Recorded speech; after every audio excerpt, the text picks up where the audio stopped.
আসসালামু আলাইকুম। আজকে যেই কথাটা বলবো সেটা হচ্ছে যে আমরা অনেক বেশি আল্লাহর উপর অভিযোগ করি। আমি সেদিন একটা আপুর পোস্ট দেখলাম। ও বলতেছে যে উনি ৫ ঘন্টায় ১,০০০ বার দরুদ শরীফ পড়ে না কি যেন বলল, ১,০০০ বার দরুদ শরীফ পড়ে, তাহাজ্জুদের নামাজ আদায় করে। ২ জন আপু, একজন বলছে সে ৫ ঘন্টায় এতবার দরুদ শরীফ পড়ে কিন্তু তার দোয়া কবুল হইতেছে না। আরেকজন আপু বলছে যে আপনারা আল্লাহর প্রিয় বান্দা, আপনাদের দোয়াই আল্লাহ কবুল করে। আমি যে এত তাহাজ্জুদ পড়ি, কান্না করি, আমার দোয়া আল্লাহ কবুল করে না। তারা এত বড় একটা অভিযোগ করলো, কিন্তু আপনি একটা জিনিস ভেবে দেখেন, আমরা অনেক মানুষ আছি যারা 5 ঘন্টা সময়ই বের করতে পারি না।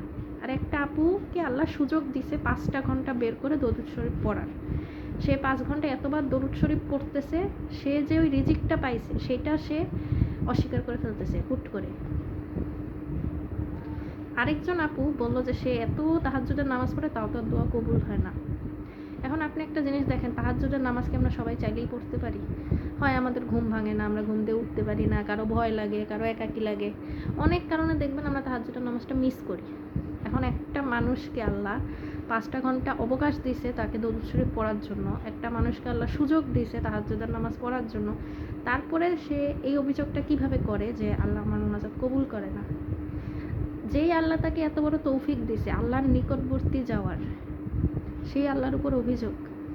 আর আমরা কিছু মানুষ কত চেষ্টা করে আল্লাহর কাছে যাইতে পারতেছি না, আল্লাহর নিকটবর্তী যাইতে পারতেছি না, ইচ্ছা করেও এতবার দরুদ শরীফ পড়তে পারতেছি না। উনি যত দরুদ শরীফ পড়তেছে ওটাই তো ওনার লাভ, উনি যে তাহাজ্জুদের নামাজ পড়তেছে ওইটাই তো ওনার লাভ, উনি আল্লাহর নিকটবর্তী যাইতেছে, আল্লাহ ওনাকে বারবার উঠাই দিতেছে তাহাজ্জুদের নামাজ, এটার থেকে বড় লাভ আর কি হয়? ইহকাল না পাইলেও সে তো পরকাল পাইতেছে, সে তো পরকাল নিশ্চিত করে ফেলতেছে। আর আমরা কিছু মানুষের ইহকালের জন্য খালি কাঁদতেছি, চাইতেছি, পাইতেছি না, আক্ষেপ করতেছি।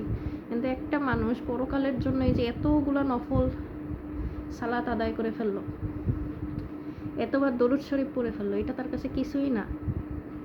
আমরা আল্লাহর বান্দা, আমরা আল্লাহর 5 ওয়াক্ত নামাজ পড়ি না ঠিক মতন, রোজা রাখি না ঠিক মতন, কই আল্লাহ তো আমাদের রিজিক বন্ধ করে দেয়নি, কই আল্লাহ তো সাথে সাথে আমাদেরকে মেরে ফেলে নেই। তাহলে আমরা কিভাবে সেই আল্লাহর উপর অভিযোগ করি? একবার নিজেকে প্রশ্ন করা উচিত যে আমরা তার বান্দা হয়ে তার জন্য কী করতেছি, উনি আমাদের পৃথিবীতে কেন পাঠাইছে আর আমরা কী করতেছি? যেখানে আমাদের নবী রাসূলরা আল্লাহর সন্তুষ্টি লাভের জন্য কত কিছু করছে, সেখানে আমরা সাধারণ মানুষ আমরা কিছুই করি না, কিন্তু আমাদের আল্লাহর উপর অভিযোগের শেষ হয় না। তো আল্লাহর উপর অভিযোগ দেওয়ার আগে নিজে চোখ বন্ধ করে এটা ভাববেন যে আপনি নিজে কতটুকু করতেছেন। আপনি নামাজ পড়ে যদি আপনি দাবি করেন আল্লাহ আমার দোয়া কবুল করতেছেন, আপনি দোয়া কবুলের আশায় কেন নামাজ পড়বেন? নামাজ তো আপনার জন্য ফরজ বিধান। দোয়া করতে পারতেছেন এটাই তো লাভ, দোয়াই তো ইবাদত। আপনি যত দোয়া করতে পারতেছেন ওইটাই আপনার জন্য লাভ। হয় আপনি লাভটা ইহকালে পাবেন, না হলে পরকালে পাবেন। ইভেন আপনি যে জিনিসটা এখন দেখতেছেন, আপনার মনে হইতেছে আল্লাহ ওই জিনিসটা আমার জন্য কত ভালো, ওই জিনিসটা পাইলে আমি সব পেয়ে যেতাম, কিন্তু ওই জিনিসটা আপনার জন্য কল্যাণকর নাকি অকল্যাণকর সেটা কিন্তু আল্লাহ দেখতেছে। ধরেন আপনি ওই জিনিসটা পেয়ে গেলেন, ওই জিনিসটা পাওয়ার পর যদি আপনি কষ্টে থাকেন, আপনি তখনও সেই অভিযোগই করবেন।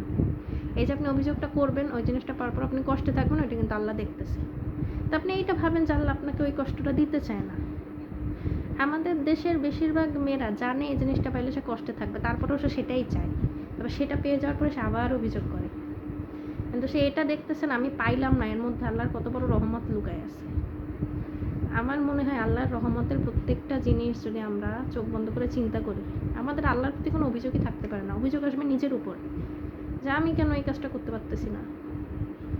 আপনি মনে করেন যে আপনি একা থাকতেছেন, আপনি একা হয়ে গেছেন, একা থাকার মধ্যে কত আনন্দ, এটা একটু চোখ বন্ধ করে ভাবেন। আপনার কোনো বন্ধু মহল নেই যার সাথে আপনি গীবত করতেছেন, আপনার গীবতের গুনাহ হইতেছে না। আপনার কোনো সেরকম আত্মীয় স্বজন নেই যার সাথে আপনি আরেক আত্মীয়র নিন্দা করতে পারতেছেন, আপনার কোনো গীবত হইতেছে না। আপনার কাছে এমন কোনো মানুষ নেই যার থেকে আপনার এক্সপেকটেশন আছে, আপনি আপনার নিজের মতন চলতে পারতেছেন, এটার থেকে শান্তির আর কিছু আছে? তা আমার মনে হয় মাঝে মাঝে নিজে নিজে একটু চিন্তা করা উচিত যে আমরা কী নিয়ে কষ্ট পাইতেছি, তাহলে আর কোনো আক্ষেপই থাকবে না, অভিযোগ তো দূরের কথা। আর দোয়া করতে থাকেন, দোয়ার উপরে কোনো কিচ্ছু নাই, দোয়া বান্দার তাকদির পর্যন্ত বদলায় দেয়। দোয়া করতে থাকেন, সুফল পাবেনই।